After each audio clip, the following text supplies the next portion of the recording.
I hope everything is good in your part of the world. I got my new mic, so hopefully you can hear me better now, but bear with me, I might need to test it a little bit more and figure it all out. I also got this sprayer today, so hopefully that will work better for my orchids. And here is Charlie walking all around. Today I'm gonna talk about one of my other orchids. So this is going to be part X of my orchid collection history. And this is this Paphiopedalum Black Jack. I got this orchid in bloom. It's got a very nice dark purple flower, and it lasted actually quite a long time after it arrived. So yeah, really fell in love with the flower. This is I believe this was my first terrestrial orchid, and it's been growing so good. It chucked out so many roots. It was initially potted in quite a water retentive mix, and it loved it. It doesn't like to dry out at all. It wants to stay moist all the time. And given that this is a terrestrial orchid, it likes to get quite a lot of feed as well, because when they grow on the ground, they have a lot more nutrients around them and available to them compared to epiphytic orchids that grow on trees. So they only get what gets passed on from the top of the trees, whereas all the residue is actually lying on the ground, and it provides the nutrients, like very strong nutrients all the time. And because I only had very weak fertilizer from the garden center, I think I wasn't feeding this orchid enough. But I've got some more nutrients ordered, and I am going to start feeding this a lot heavier, and hopefully it will grow a bit better as well. So after I cut the flower spike from one of the fans, this fan was already growing, and it is still, it's getting bigger. It's growing quite well, but I think it can actually grow a lot faster than that. So yeah, I will do some experiments with this one. I will probably chuck in some slow release fertilizer inside the media as well, and possibly some garden lime as well to give it more calcium. So hopefully that will make this orchid grow a little bit faster. So the Black Jack is a hybrid between, I believe, 2 or 3 species, and it's dark-leaved Paphiopedalum, so you can see these amazing leaves with very beautiful modeling on them, and that's exactly why I like it so much. If you've watched my channel for a while, you know I like interesting orchids with all these nice leaves, so I can enjoy them throughout the year.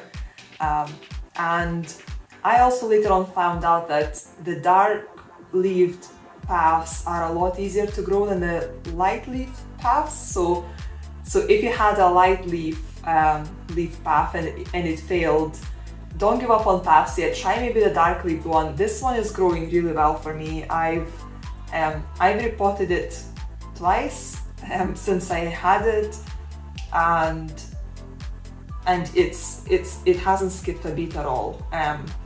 And I actually later on found out that these orchids really like being repotted at least once a year to have the media fresh, so they don't tolerate breaking down media at all, which is good to know. And also, because this is a terrestrial orchid, it doesn't like to have any roots on top of the media, so try and kind of pot it in a way that all the roots are covered with media, and it should be doing well for you. Yeah, you can see the root at the bottom just worked into the leca, so that would have been a new root after the last depot. But yeah, just looking around, I can see quite a few roots through the pod, but I don't think they're very well. You can see them very well through on the camera.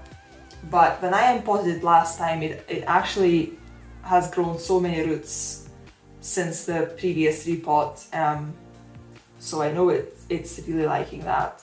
And this pot is due to be watered in a day or two, and you can see how much water it's still got, so it never dries out. I always keep it in a decorative container as well. Not all my plants are in decorative containers to improve the airflow, but on this one I'm actually trying to keep it inside so it doesn't have not to risk basically to get this media to dry out before its next watering.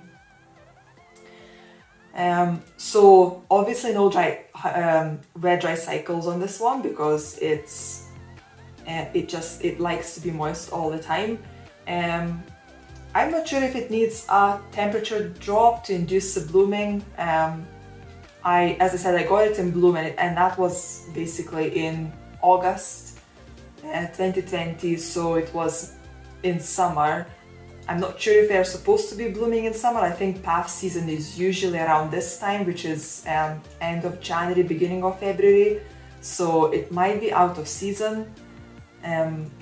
But after it finishes growing this growth, we will just have to wait and see what happens, if it throws out a flower spike or if it will wait until winter, or if it may not even bloom at all. As far as I know, these are not very high light plants, which is good for me because I can't provide natural light, which is a shame. Obviously plants would grow a lot better if they could go outside. I can't really provide those conditions for my orchids. It's quite cold in Scotland even during summer. If we get 20 degrees in summer, that's so high, you know, and obviously for orchids this is quite cold. So they have to grow inside under lamps. I can open a window if it's very warm to give them some fresh air, but that's basically as much as they get. And what else can I tell you about it? I think that is pretty much it. So as I said, my plan is to really pump up the feeding, so give more fertilizer or slightly stronger fertilizer. Again, it is an orchid, so it's not a high feeder, so I'm not thinking of giving it very high feed, but around probably 400-500 ppm, I would think, during summer, during the growing season. Well, to be honest, it looks like it is a growing season for it right now because it's growing this new fan. And yeah, I think I will maybe put a couple slow release fertilizer beads as well to kind of constantly provide it some feed. And given that this mix never dries out, it means that this slow release fertilizer will constantly release some of the nutrients to the plant. So yeah, one of my experiments this year is going to be fertilizer. I got quite hooked up on different fertilizing routines and different fertilizer materials, so I've ordered quite a few. I will do a separate video on that, so stay tuned for that. And that is it for this video, and thank you so much for watching. Thank you for all your support and all your comments. I really love all these chats in the comment section, so keep them up. Please feel free to ask me any questions or give me feedback or give me some tips on how to grow orchids, because as you know, I'm quite new to this, so I'm experimenting quite a lot as well. And I hope you enjoy the rest of your day, and I'll see you soon. Bye!